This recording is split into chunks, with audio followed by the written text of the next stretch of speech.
السلام علیکم ورحمۃ اللہ وبرکاتہ۔ بسم اللہ الرحمن الرحیم۔ گرو مراری لال کی داستان فراق سن کر ولی عہد غزنی اداس ہو گیا تھا اور اس کی آنکھوں سے ہلکی ہلکی نمی جھلکنے لگی تھی۔ اس کے بعد کیا ہوا بزرگ؟ محمود نے نند لال کو خاموش پا کر کہا۔ پھر وہ لوگ اس علاقے میں داخل ہو گئے جن کی خبر میرے گرو دیو مراری لال نے دی تھی۔ سادھو نند لال نے انتہائی پرجوش لہجے میں کہا، مگر میں بہت دنوں تک ان لوگوں کی آمد سے بے خبر رہا، اور مجھے خبر بھی کس طرح ہوتی کہ میں نے تو اپنی ساری عمر اسی ایک گوشہ ویرانی میں گزار دی ہے۔ نہ کوئی ادھر آتا ہے اور نہ میں کسی سے ملنے جاتا ہوں۔ پھر کون مجھے بتاتا کہ جن کا انتظار کرتے کرتے میرے گرو اس سنسار سے چلے گئے وہی لوگ ملتان کی حدود میں آ پہنچے ہیں؟ پھر میں نہ جانے کب تک بے خبر رہتا۔ ایک روشن چہرے والا جمع شخص میرے خواب میں آیا اور مجھے کہنے لگا، نند لال، تجھے جن لوگوں کا برسوں سے انتظار تھا وہ تیرے گھر کے دروازے تک آ گئے اور تو بے خبر پڑا سو رہا ہے۔ اٹھ اور اپنے مہمانوں کا استقبال کر۔ مسلمانوں کے سردار محمود کے پاس جا کہ وہ میرا بیٹا بھی ہے اور تیرا نجات دہندہ بھی۔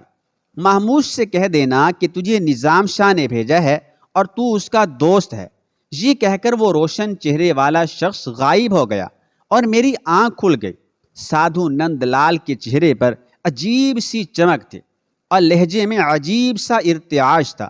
پھر میں سیدھا اپنے مسیحا کے پاس چلا آیا کہ نظام شاہ رحمۃ اللہ علیہ نے یہی کہا تھا۔ اگرچہ میں نظام شاہ کی دوستی کے لائق نہیں ہوں، لیکن یہ ان کی اعلیٰ ظرفی ہے کہ انہوں نے مجھے یہ انفرادی اعزاز بخشا۔ اگر وہ مجھے بر وقت جھنجھوڑ کر نہ اٹھاتے تو میں یوں ہی بے خبر سوتا رہتا اور میری مرادوں کا قافلہ دروازے کے سامنے سے چپ چاپ گزر جاتا۔ پھر قافلہ گزر جانے کے بعد میری آنکھ کھلتی تو کیسا عبرت ناک منظر ہوتا کہ ایک بھکاری کے آنگن میں ہیروں اور موتیوں کی بارش ہو رہی ہے اور وہ گہری نیند سو رہا تھا۔ میں تو شاید رنج و الم کی شدت سے مر ہی جاتا، مگر ایشور دونوں جہان میں نظام شاہ کا بھلا کرے کہ انہوں نے مجھے وقت سے پہلے جگا دیا، بیدار کر دیا اور ایک گم کردہ راہ کو اس کی منزل پر لے جا کر کھڑا کر دیا۔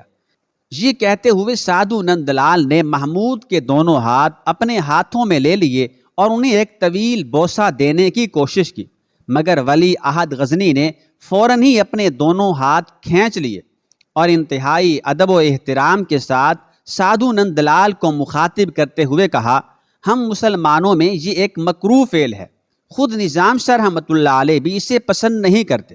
بڑی عجیب بات ہے کہ ایک مذہب کے ماننے والے انسان کے پاک اور صاف ہاتھوں کو چومنا بھی اچھا نہیں سمجھتے، اور دوسرے مذہب کے پیروکار جانوروں کی غلاظت کھانے کو اپنے لیے ذریعہ نجات سمجھتے ہیں۔ واضح رہے کہ ہندوؤں کی ایک بڑی اکثریت آج بھی گائے کے گوبر اور دوسری غلاظتوں کو انتہائی متبرک اور پاک سمجھتی ہے۔ سادھو نند لال نے اس طرف اشارہ کیا تھا۔ ہمیں اس سے غرض نہیں کہ دوسرے مذہب کے لوگوں کا طرز عمل کیا ہے۔ محمود نے نہایت باوقار انداز میں ایک ایک لفظ پر زور دیتے ہوئے کہا، مگر آپ یہ تو بتائیں کہ پانی کے اس چشمے میں تھوڑی سی غلاظت ڈال دینے پر اتنا بڑا طوفان کیسے اٹھ کھڑا ہوا؟ آخر یہ کیا راز ہے؟ سادھو نند لال کچھ دیر تک خاموش بیٹھا رہا اور پھر آہستہ آہستہ کہنے لگا، اس چشمے میں میرے گرو مراری لال اشنان کیا کرتے تھے، اور یہ انہی کی روحانیت کا اثر تھا کہ جنگلی جانور بھی شدید پیاس کے باوجود چشمے میں منہ ڈالنے کی ہمت نہیں کر سکتے تھے۔ میں نے اکثر دیکھا ہے کہ پیاسی گائے اور بھینسیں ادھر آتی تھیں، مگر چشمے کے قریب پہنچ کر اچانک چیختی ہوئی بھاگ کھڑی ہوتی تھیں۔ یہ میرے گرو کا روحانی جلال تھا کہ کوئی ناپاک انسان یا جانور اس چشمے میں نہا ہی نہیں سکتا تھا۔ ہاں، اتنا ضرور تھا کہ کوئی پیاسا ذی روح اپنی پیاس بجھا سکتا تھا۔ پھر ایک دن ایک شرابی سردار نے اس چشمے کے پانی سے نہانے کی کوشش کی، مگر جیسے ہی وہ اندر گھسا، گہرے بادلوں، بجلی کی کڑک اور تیز ہواؤں کا طوفان آ گیا۔ سردار گھبرا کر چشمے سے باہر نکلا، مگر نشے کی حالت میں ہونے کے سبب وہ چند قدم آگے جا کر گر پڑا اور سردی سے ٹھٹر کر مر گیا۔ میں نے گرو دیو سے اس طوفان کی وجہ پوچھی تو وہ خاموش بیٹھے رہے، مگر جب میرا اصرار حد سے بڑھ گیا تو وہ بڑی رازدارانہ لہجے میں کہنے لگے، نند لال، یہ اس شخص کے نہانے کی جگہ ہے جس نے ساری زندگی ایک ہی ذات کی پوجا کی ہے۔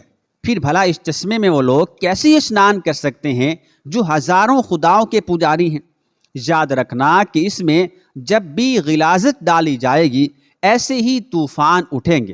مجھے گرو کی یہ بات یاد تھی، اس لیے جیسے ہی تم یہاں آئے میں نے یہ راز فاش کر دیا، اور پھر جو کچھ ہوا تمہاری آنکھوں کے سامنے ہے۔ اس چشمے سے وابستہ عجیب و غریب کہانی ختم ہو چکی تھی۔ محمود بہت دیر تک حیرت و سکوت کے عالم میں بیٹھا رہا، پھر نند لال کے ساتھ اٹھ کر اس چشمے تک آیا اور گرد و نواح کا جائزہ لیتا رہا۔ پانی کا یہ چشمہ ایک مختصر سا تالاب تھا۔ محمود نے جھک کر اپنے دونوں ہاتھوں میں تھوڑا سا پانی لیا اور اسے پینے لگا۔ بہت ٹھنڈا اور شیریں پانی تھا۔ بڑی حیران کن بات ہے، محمود نے سادھو نند لال کو مخاطب کرتے ہوئے کہا، کوئی سوچ بھی نہیں سکتا کہ اس معمولی چشمے سے اس قدر ہولناک طوفان اٹھیں گے۔ اس کے بعد محمود نے گھاس پھوس کی اس جھونپڑی کو بھی دیکھا جہاں گرو مراری لال نے 70 سال تک شدید ریاضت کی تھی۔ محمود کو اس تاریک جھونپڑی میں ایک عجیب سی روشنی نظر آئی، مگر وہ اس روشنی کو کوئی نام نہیں دے سکتا تھا۔ بس اتنا کہہ سکا، بزرگ، آپ کے گرو ایک سچے انسان تھے۔ انہیں قدرت کی طرف سے ایک خاص ادراک بخشا گیا تھا جس کے زیر اثر گرو مراری لال نے ہزاروں معبودوں کی نفی کر کے ایک ہستی کو اپنی عبادت کا محور بنا لیا تھا، مگر اس سے زیادہ ہدایت ان کی قسمت میں نہیں تھی۔ گرو کو ان کے گیان نے صرف اتنی قید دی تھی کہ اس سرزمین پر کسی زمانے میں ہدایت یافتہ لوگ آئیں گے، لیکن وہ یہ نہیں جانتے تھے کہ اللہ کون ہے اور اس کا پسندیدہ طریقہ عبادت کیا ہے۔ اپنی اس محرومی کے سبب وہ رات کے سناٹے میں گریہ و زاری کیا کرتے تھے۔ بے شک وہ اپنی منزل کو نہ پا سکے، مگر ان کے دل کی تڑپ اور ذہنی خلش اس بات کی گواہ ہے کہ وہ آخری سانس تک اس کائنات کے خالق کو تلاش کرتے رہے۔ ایک انسان کے لیے یہ بھی بڑی سعادت ہے، اور اللہ بہت بڑا معاف کرنے والا ہے۔ بہت ممکن ہے کہ وہ گرو مراری لال کو بتوں سے انکار کے سلسلے میں بخش دے۔ تمہارے گرو نے جن آنے والوں کی خبر دی تھی وہ اپنے وقت پر آئے، لیکن افسوس مراری لال کی آنکھیں ہمیں دیکھنے سے پہلے ہی بجھ گئیں۔ اللہ ان کی بے چین روح کو سکون دے، محمود نے انتہائی پرسود لہجے میں کہا۔ لیکن بزرگ، آپ تو خوش نصیب ہیں کہ آپ نے آنے والوں کے چہرے دیکھ لیے۔ ہاں، میں اپنی خوش قسمتی پر ناز کرتا ہوں، مگر ابھی میری کشمکش انتظار ختم نہیں ہوئی ہے۔ یہ کہتے کہتے سادھو نند لال کے چہرے پر اداسی کا گہرا رنگ ابھر آیا۔ محمود حیران ہو کر بوڑھے سادھو کی طرف دیکھنے لگا۔ میری خوش نصیبی کی داستان اس وقت مکمل ہوگی جب میں اپنی گناہ گار آنکھوں سے نظام شاہ رحمۃ اللہ علیہ کا روشن چہرہ دیکھوں گا۔ سادھو نند لال کے لہجے میں ایک عجیب سی حسرت پوشیدہ تھی۔ اس مرد پاک باز نے مجھے دوست کہہ کر پکارا ہے۔ ایک دوست دوسرے دوست سے کب تک جدا رہ سکتا ہے؟ یہ کہتے کہتے سادھو نند لال کی آنکھوں میں ہلکی سی نمی جھلکنے لگی تھی، اور میرے گرو نے بھی یہی کہا تھا کہ جب آنے والے آ جائیں تو تم بھی ان کے ہمراہ یہاں سے چلے جانا۔ یہ جگہ کسی وادی عذاب سے کم نہیں۔ یہاں رہنے والوں کے دماغ مردہ ہو گئے ہیں اور روحیں ہلاک ہو چکی ہیں۔ پھر تم مردوں کی ایسی بستی میں رہ کر کیا کرو گے؟ اور اب وہی نند لال ایک طویل سفر طے کر کے محمود کے ہمراہ غزنی کی حدود میں داخل ہو رہا تھا۔ ان میں نظام شاہ تو نہیں ہے؟ نند لال نے فاتح لشکر کا استقبال کرنے والے معززین کی طرف دیکھتے ہوئے کہا۔ وہ بہت بے قرار نظر آ رہا تھا۔ ہمارے شیخ دنیا داروں کے ہجوم میں نظر نہیں آتے، محمود نے انتہائی فخریہ لہجے میں کہا۔ وہ مسجد کے ایک گوشے میں اپنے رب کے حضور دست بستہ کھڑے رہتے ہیں، یا پھر رات کے اندھیرے میں مزدوری کر کے اپنی اور دیگر 3 افراد کی کفالت کرتے ہیں۔ مزدوری؟ شدید حیرت کے تاثرات سادھو نند لال کے پورے چہرے پر پھیل گئے تھے۔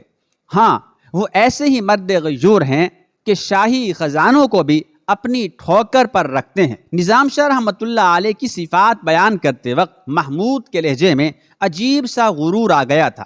در حقیقت وہی اس مملکت کے شہنشاہ ہیں، ہم لوگ تو ان کے سامنے ایک ادنا بھکاری سے زیادہ کچھ نہیں۔ آؤ میں تمہیں اپنے شہنشاہ کے پاس لے چلتا ہوں، پھر تم اپنی آنکھوں سے دیکھ لینا کہ میرا شہنشاہ کیسا ہے اور اس کے جینے کی کیا شان ہے۔ پھر جب محمود سادھو نند لال کو لے کر مسجد کے قریب پہنچا تو نظام شاہ رحمۃ اللہ علیہ مسجد کے صحن میں ٹہل رہے تھے اور بار بار دروازے کی طرف دیکھ رہے تھے۔ محمود پر نظر پڑتے ہی نظام شاہ رحمۃ اللہ علیہ بے اختیار مسجد سے باہر نکل آئے اور ولی عہد غزنی کو گلے سے لگاتے ہوئے بولے، آؤ میرے بشکن۔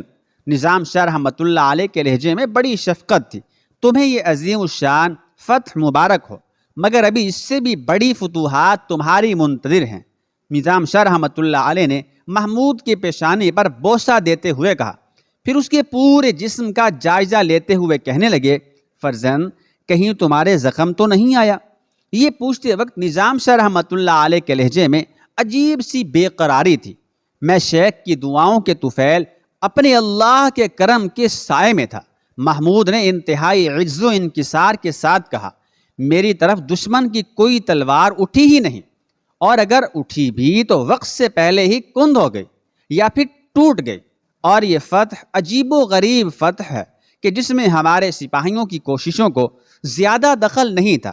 شیخ میرے خواب میں تشریف لائے اور پھر راجہ جے پال کے لشکر پر قیامت ٹوٹ پڑے۔ نظام شاہ رحمۃ اللہ علیہ اور محمود کی گفتگو کے دوران سادھو نند لال حیرت و سکوت کے عالم میں کھڑا اس مرد درویش کو دیکھ رہا تھا جس کے بدن پر ایک معمولی لباس تھا۔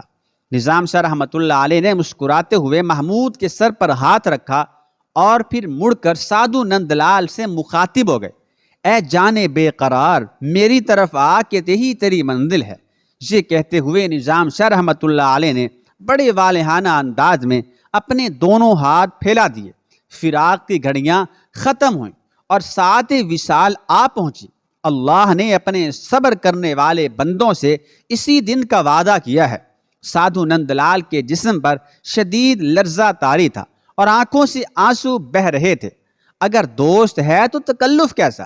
یہ کہتے ہوئے نظام شاہ رحمۃ اللہ علیہ خود آگے بڑھے اور سادھو نند لال کو گلے لگا لیا۔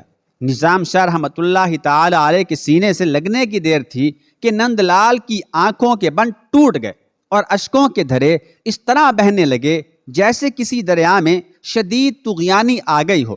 نظام شاہ، میں بہت دکھی ہوں۔ سادھو نند لال اس طرح ہچکیاں لے کر رویا تھا جیسے برسوں کا بچھڑا ہوا بچہ اپنی غم گسار ماں سے ملا ہو اور زمانے کے ظلم و ستم کی شکایت کر رہا ہو۔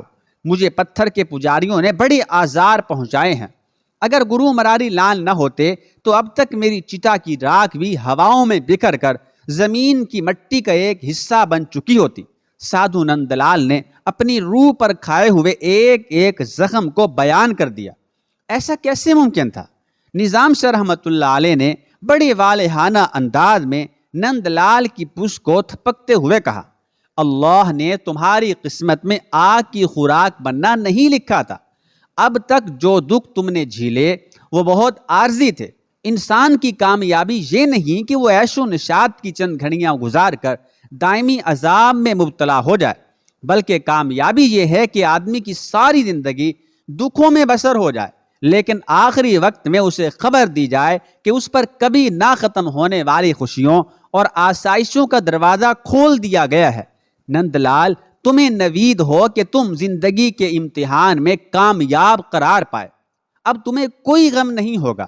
اس کے بعد نظام شاہ رحمۃ اللہ علیہ محمود اور سادھو نند لال کو لے کر مسجد میں داخل ہو گئے۔ اسی دوران امیر سبکتگین بھی اپنے دوسرے امراء کے ساتھ نظام شاہ رحمۃ اللہ علیہ کی خدمت میں حاضر ہو چکا تھا۔ نظام شاہ رحمۃ اللہ علیہ نے والی غزنی اور دیگر امراء کی موجودگی میں سادھو نند لال کو مشرف با اسلام کیا اور امیر سبکتگین سے مخاطب ہو کر کہا، امیر، یہ ہمارے دینی بھائی ہیں اور ان کی تواضع ہم پر فرض ہے۔ یہاں نند لال کا کوئی عزیز اور کوئی شناسہ نہیں ہے، اس لیے میری درخواست ہے کہ انہیں کسی بھی لمحے اپنی تنہائی کا احساس نہیں ہونا چاہیے۔ شیخ، آپ کی زبان سے ادا ہونے والا ہر لفظ میرے لیے حکم کا درجہ رکھتا ہے۔ امیر نظام شاہ رحمۃ اللہ علیہ کے سامنے دست بستہ سر جھکائے بیٹھا تھا۔ سادھو نند لال نظام شاہ رحمۃ اللہ علیہ کے ساتھ مسجد میں قیام کرنا چاہتا تھا، مگر شیخ نے یہ کہہ کر انکار کر دیا، مجھے خانہ خدا کے ایک گوشے میں تنہا پڑا رہنے دو۔ سادھو نند لال سمجھ گیا تھا کہ نظام شاہ رحمۃ اللہ علیہ اپنی تنہائی میں کسی کی شرکت برداشت نہیں کرتے، اس لیے وہ خاموشی سے امیر سبکتگین کے ساتھ قصر شاہی کی طرف چلا گیا۔